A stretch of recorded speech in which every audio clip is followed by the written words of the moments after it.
for session 2. I hope the first week went well. But I want to just let you know, realize that it's really not so much what I'm saying to you that's make a big difference. Is one, when we read God's Word together and you're sharing among each other. That's really the process. And then bringing it home and praying over it. Hopefully some of the eyes that my words can help give us some food for thought, some stimulation. But really it's God's Word and your sharing process in the group. So anyway, I'd like to begin this session 2 with reading from Matthew chapter 6, just verse 25.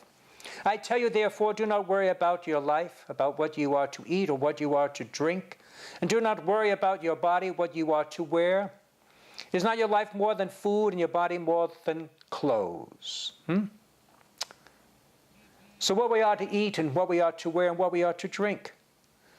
Now the people in Jesus' time were not asking, should we have Mexican tonight or Italian? Should I have Diet Coke or drink water? Should we wear the brown shoes or the black shoes? That's not the question. They were asking what we are to wear or what we are to eat. They lived a bare minimum existence, each day hoping there'd be enough food just for the day alone. They eked out their existence. So it was a hard, brutal, tough life. And the reality of not having enough food was real for them. I would hope that really none of us really worry about eating, okay? There's food, thanks be to God. Why, just when we have these places where we serve food, I see just on the weekends where we help feed the hungry, heck, they eat better than I do in my own house. So we have been blessed in many ways that most people really, there's places to eat and we're not going to starve. The same thing with clothing. I have an example, just Oktoberfest, the rummage sale. I'm always amazed when I see the stacks and stacks of clothes in our rummage sale. It is incredible. In fact, why we even have wedding gowns that we sell. Now, mind you, I look at the clothes, they're not even rags. Some of the name brands. Izod, fantastic clothing at such affordable prices. So really, there is no excuse for anyone really not to be dressed fairly well. We have plenty of clothes. In fact, that rummage sale, as much as we fill it, if we needed more clothes, we can find much, much more where that comes from. So truly, we're truly blessed with food for most of us and even clothing. So what is it that we worry about today? What are our concerns? Well, once we have, usually what it is, sometimes we worry about our children, their welfare. Because once you become a parent, I know it's a big concern. Maybe worrying about your job. And of course, there's a lot of my sympathy for those who struggle staying employed. That's a terrible, terrible challenge today.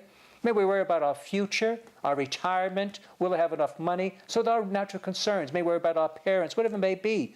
These are real. And I'm not to dismiss them as not being important, but they are. But they're not the most important thing.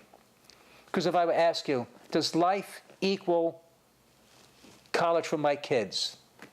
Not really. I'm sure you want to give them the best college, but that's not the sum total of life. Life doesn't equal my retirement. Life does not equal even my health, as important as that is. No, life is much more than that.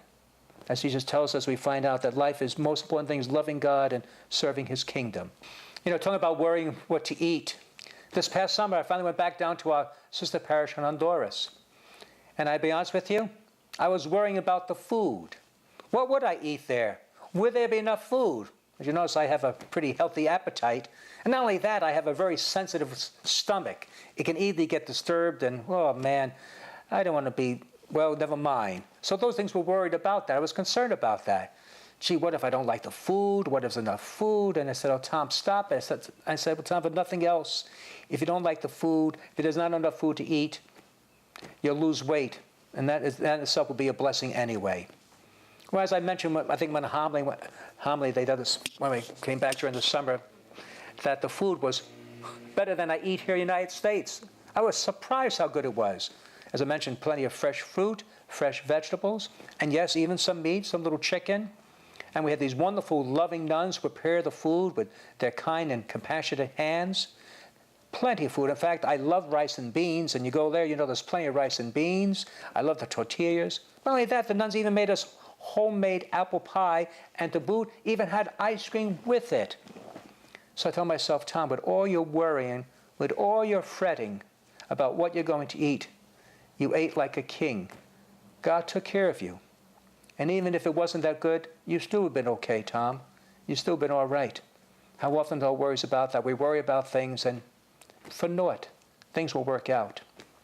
I'd like to share something that I read over the internet. I don't remember who the author is, but let me show you what he wrote here. See if it doesn't ring true. I used to live in perpetual fear of losing things I had, or never having the things I hoped to acquire. What if I lose my hair? What if I never get a big house? What if I become overweight or out of shape or unattractive? What if I lose my job? What if I'm disabled and cannot play ball with my child? What if I get old and frail and have nothing to offer those around me? But life teaches those who listen, and now I know. If I lose my hair, I will be the best bald guy I can be. I will be grateful that my head can still stimulate ideas, if not follicles. A house does not make a person happy. The unhappy heart will not find contentment in a bigger house. The heart that is merry, however, will make any home a happy one. There's a lot of wisdom to that. I don't know if you have these other unfounded fears. What if, what if, what if? In fact, I used to worry about losing my hair. Way back in high school, look at me, oh my God, I'm losing my hair. And in fact, I still am, but to tell you the truth, I have much more than I realized, than I thought I would have. All my fears and worries, even about things like that. So we got to push those anxieties and fears. Trust God. Well, no matter what it may be, He will still be with us, and He will still take care of us. Yeah, before I conclude, I'd like to share with you I don't know if it's called a prayer, but a meditation by St. Francis de Sales. You may have seen it on posters or even holy cards. And I find it very profound, especially as we deal with the idea about worrying and not worrying about things in the future. All right? St. Francis de Sales, here it is. Do not look forward in fear to the changes in life. Rather, look to them with full hope that as they arise, God, whose very own you are, will lead you safely through all things. And when you cannot stand it, God will carry you in His arms. Do not fear what may happen tomorrow. The same loving Father who cares for you today will take care of you then and every day. He will either shield you from suffering or will give you unfailing strength to bear it. Be at peace and put aside all anxious thoughts and imaginations. I find this most helpful because what Francis does say, that tells us that not that we're going to be problem-free, that even if we have faced problems or challenges or difficulties, God is still going to be with us. He will give us the strength, whatever grace we need. So even in good times or bad times, we're not alone. So don't worry about tomorrow, the future. Simply focus on today. You are God's, you are in God's hands. So be at peace and put aside those wild imaginations. All right, enjoy your session and make sure you share now and be blessed by God's word. See you next week.